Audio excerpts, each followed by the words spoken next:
My name is Derek, and hopefully I get to meet every one of you and shake your hand or whatever before you leave so I can know your name, and this will be my new introduction to a bunch of new friends. I grew up here in Sioux Falls. This is my home. Actually, I was born in Los Angeles out in California, and I moved to Sioux Falls when I was in second grade. I went to Franklin Elementary School. I went to Whittier Junior High School and Lincoln High School. And then I left back to California after I got out of high school because I wanted to play baseball. So I went out to chase a dream, and then I hurt my body, so I went and got a regular job like most people do. I want you to understand when I explain what happened to me that there's a magical thing that you don't get to go do. You don't get to go hit your head against the wall and find out if you have these magical powers. And you can't ask a friend of yours to hit you on top of your head with a 2x4 until you can speak different languages. It doesn't quite happen like that. So, and I get a lot of funny emails from people that joke about that stuff, but it's really quite serious.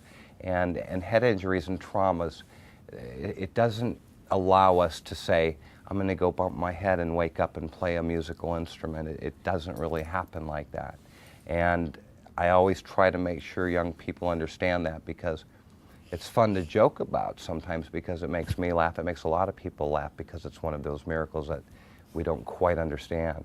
But I just want you to clearly understand that you don't get to go and hit your buddy on top of the head and he's not going to be able to play the piano tomorrow. And if he does, it would be an amazing situation, but I don't think you want to help him get there. He should probably take, or she should take lessons, like most kids do when they want to learn an instrument. 7 years ago, I came home to visit my mother. She lives here in Sioux Falls. And I got together, there's this very special group of kids or adults now that I grew up with that have remained very, very close friends.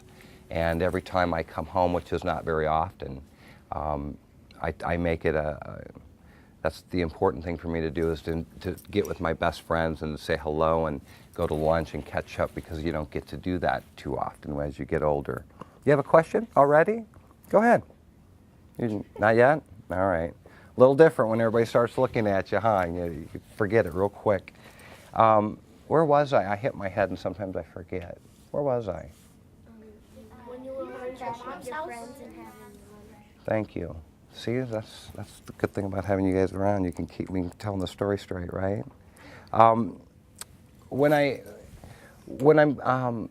came back, I got together with some friends, and we went to the swimming pool, and we thought we would just have an hour or two before we ate dinner to get together and act like kids, even though we're big people.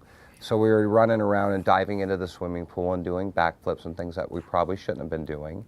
And a young man, about 14, walked into the swimming pool area with a little miniature football, those tiny ones. You know what I'm talking about.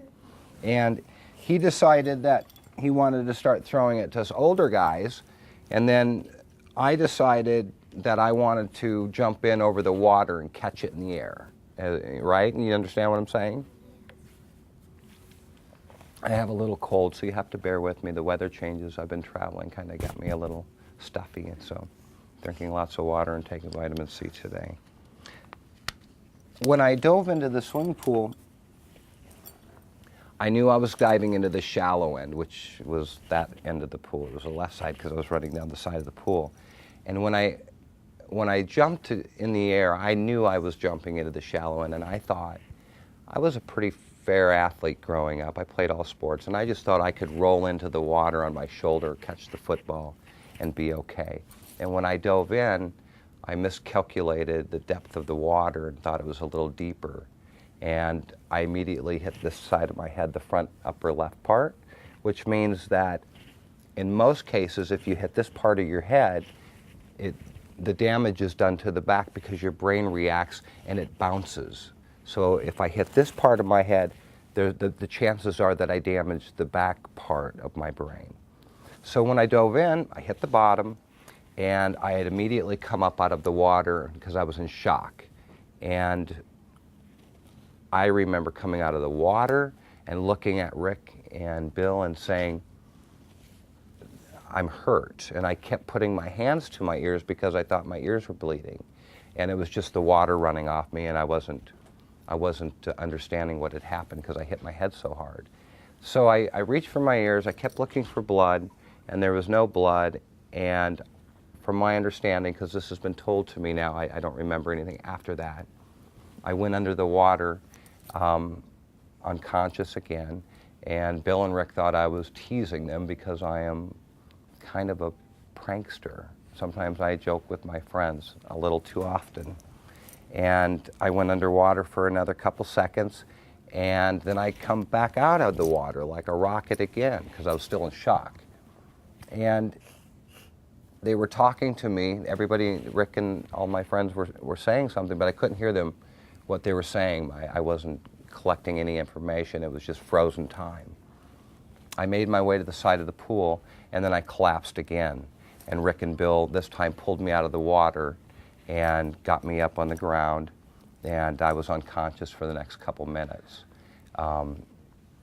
They got me up, they carried me down to Bill's apartment. Something that people do when they hit their head quite often is they tell everybody it's okay. I'm all right, I'm okay. It's a kind of a reaction that's kind of built into us because shock does different things to each of our brains, and this was my 7th head injury. I had had many, many concussions as a child growing up playing sports, and this was my 7th one. So I initially told everybody it was okay. They kept telling me they wanted to take me to the doctor, and I refused, and I was being stubborn. And about 5 minutes after that, when I thought it was like 1989, I was about 20 years off. And that's the time they decided that they needed to take me to the hospital.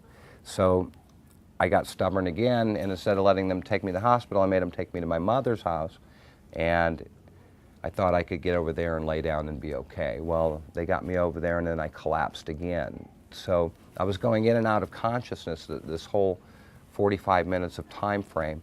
And then, of course, when they took me to my mom's house, she immediately said that I was not talking right, and I was wobbly, and I couldn't keep any of my thoughts together. I didn't know where I was, nothing. So she demanded I went to the hospital, and she took me.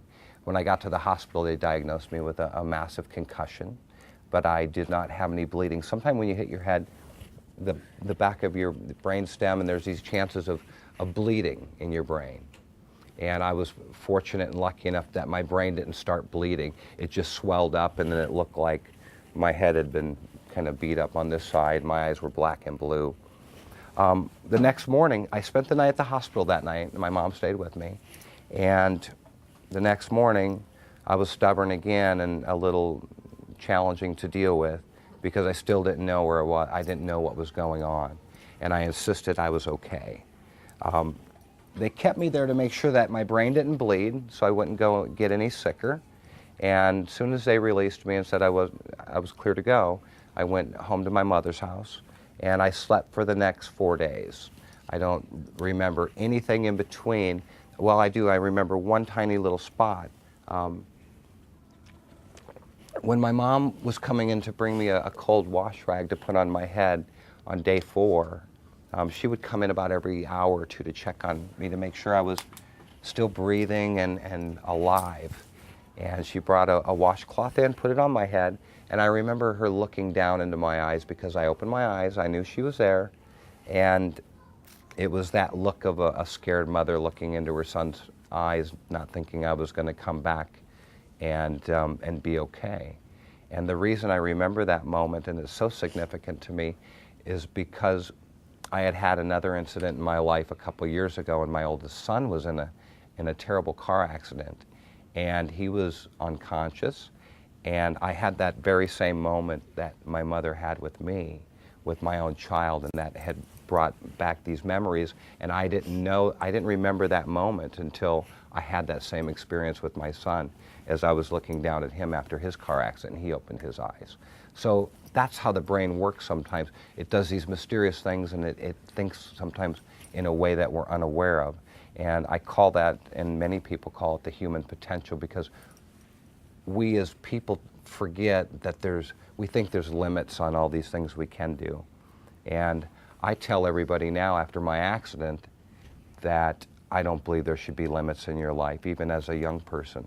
I think we should chase dreams. I think we should do wonderful things for other people. And we forget this process as we get busy. So I share it with people all over the country now. And I tell them to pay attention to their lives, share their life with others, give back. And that's really what this has become to me, is I get to travel now and do these fun TV shows and meet all these wonderful people. So I always try to make sure you understand that my message to you is to chase your dreams. And not only that, but you always have to wear a helmet when you're doing any of these intense sports and bike riding, skateboarding. I probably should wear a helmet when I go to Walmart. It's probably just safer for me that way, if I just keep a helmet on. That way I don't hit my head again. When I woke up on that 5th day, the next day after, I remember my mom putting that washcloth on my head, I snapped out of it, and I knew I had had an accident, but I didn't know where I was still. I didn't know how I had got to my mother's. I thought I was in Phoenix, Arizona for spring training for baseball. And that's way far away, so I wasn't there. But I thought I was there, so I was still sick. But I felt good enough to where I thought I could start getting ready to pack to go home to Denver. I moved to Colorado quite a few years to go to coach high school baseball, and I've been there ever since. So I got up all excited, and I talked her into letting me go visit Rick, because I said, I'm going to go see Rick real quick, my other best friend. I have a couple really, really close best friends still. And when I walked in to see Rick, he was playing his guitar, and he had it turned up so loud that I couldn't take it. Well, when I hit my head, I lost half my hearing in my left side, in my left ear. And that's why I wear these caps, because a lot of the noises, the hum of lights, a lot of voices at one time sometimes get me overstimulated. And what that means is when I'm overstimulated, my brain is working too fast.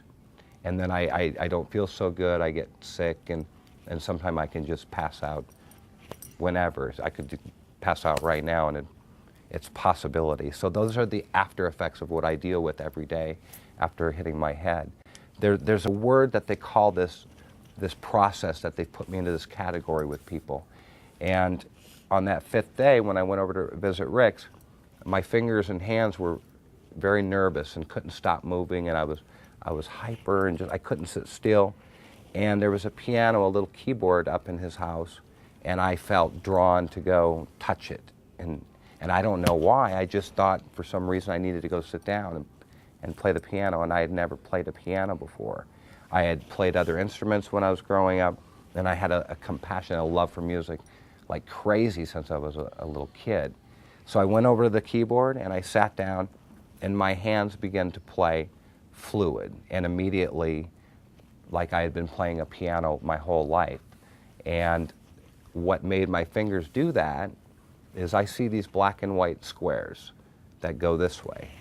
So as I'm talking with you right now, my brain is composing music at a pace that is unheard of to doctors and scientists. So as we're speaking, as we're sitting right here right now, these black and white squares are going all the way around, and they don't stop.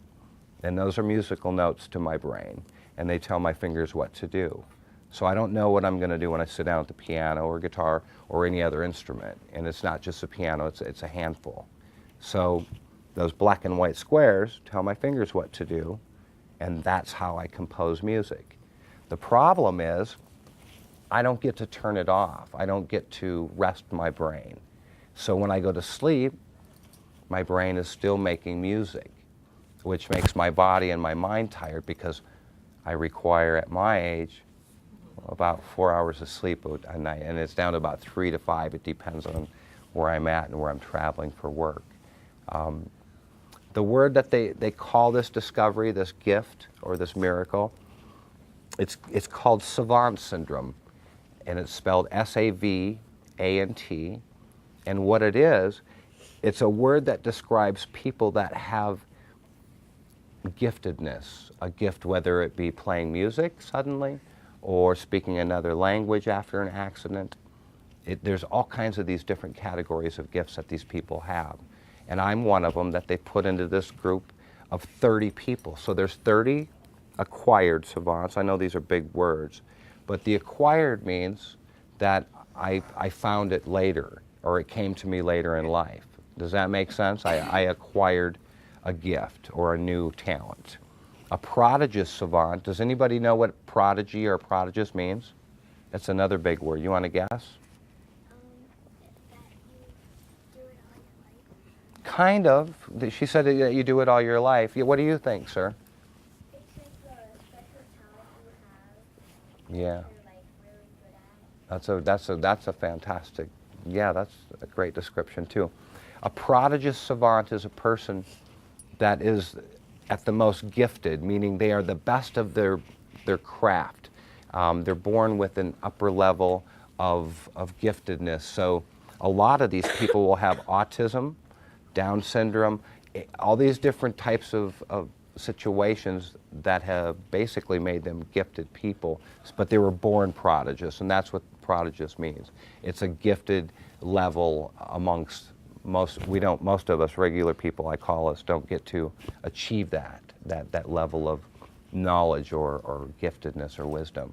So they've put me in that other category with the other 30 people that acquired giftedness, whether they had an accident or a head injury. And that's the word that describes, so they call it acquired musical savant syndrome. And then those black and white squares that I see, there's a word for that too, I learned. And I just found that one out 2 years ago, and that's called synesthesia. And that's when my brain takes like shapes. It takes these black and white squares, and that, to me, in my brain, it turns them into musical notes.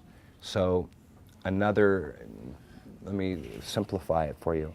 Another form of synesthesia is when I hit my head when I was a child, they think that that's when I acquired it, is when I got it. And when I would get really angry and frustrated, I would taste gas exhaust from a car. Like the smell of gasoline, I would taste that when I would get frustrated or angry or short-tempered. And so they think that I've had these little things going on since I was very young, about second grade. Can I interrupt you for a second? Mm-hmm. I don't know if they understand when you say 30 people 30 people. in the entire There's world. 7 billion people on this whole planet, right? So that's a lot of people, 7 billion. I don't even know how many that is, but it's a lot. And out of those 7 billion people on the whole planet, my case, my accident, and what they call it, is the only one of its kind. That means there's not one more person on this planet that has exactly what I have. Does that make sense? So I guess 1 in 7 billion. And that's a pretty profound statement, but I usually let my publicist or somebody else say that word because it's a big word to me. But that's what that means, is there's only 30 acquired people on the entire earth. So it's a rare animal, and that's kind of easier to explain that way maybe. So that's how that process took place after I hit my head. I don't get to have any more head accidents because it can go away. It can actually leave me as fast as it came. So it can go away today or tomorrow. If I wake up, it could be gone. So that's how it works. I'm not sure if it's going to stay. I hope it does, because it allows me to travel and meet a bunch of beautiful people and do my life work with charitable causes. That's what I do now.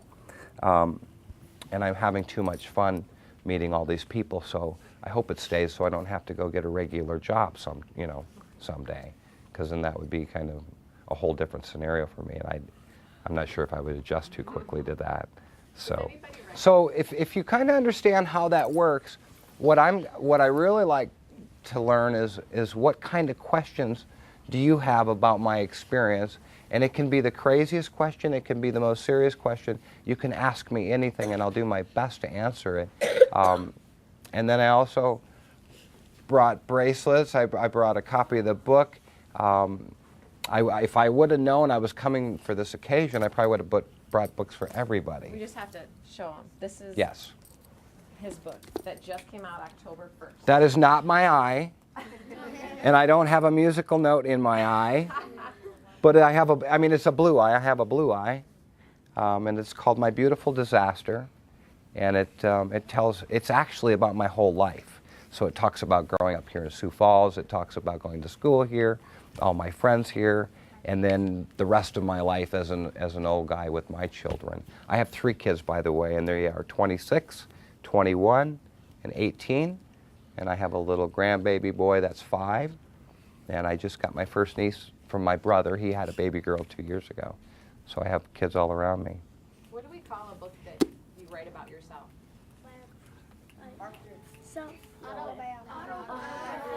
Autobiography. And it's a lot of work. It took me 4 years to write it, and there's not that many pages.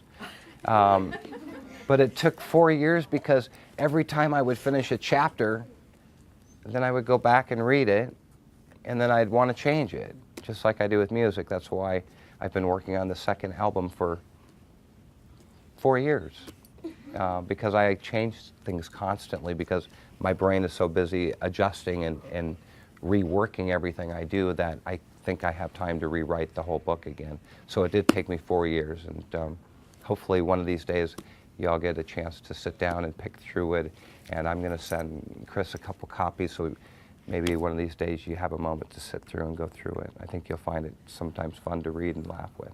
You said a magical thing right there. Yeah. How long did it take him to write this book? 4 years. 4 years. Yeah. And what happens when you write something and your teacher says, let's add a little more here? Exactly. How do you react to that? You gotta write it again. Doesn't it get tiring writing it again? I wrote the book so many times in 4 years that when they asked me to read it again for the final proof, which is meaning they can go ahead and go to print now all over the world, that I told them that I didn't even want to read it again because I couldn't. I had read it so many times that I can talk about it in my sleep now, and you know.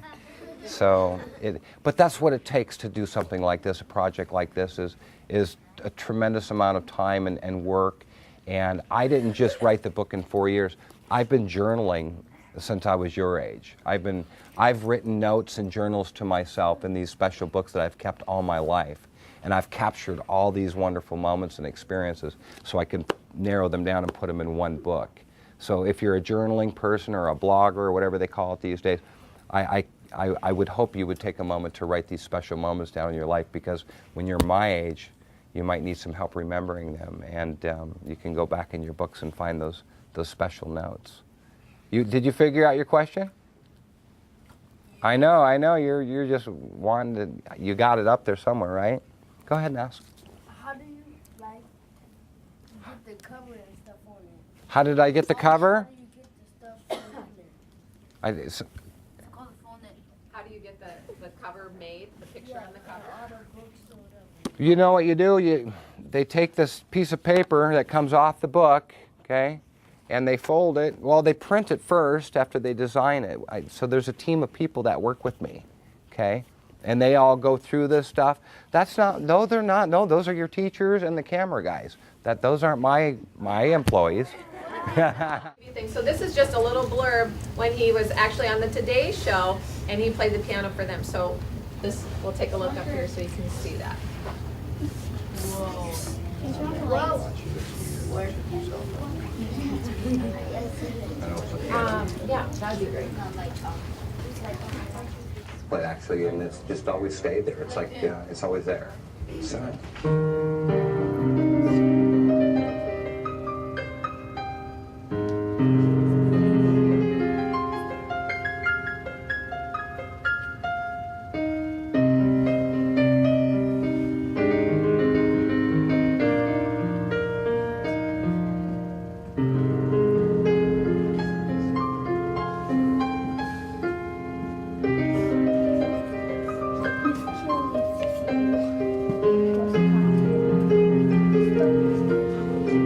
Amato. Derek, thanks for sharing your story and your music. We appreciate it. Nice to see you.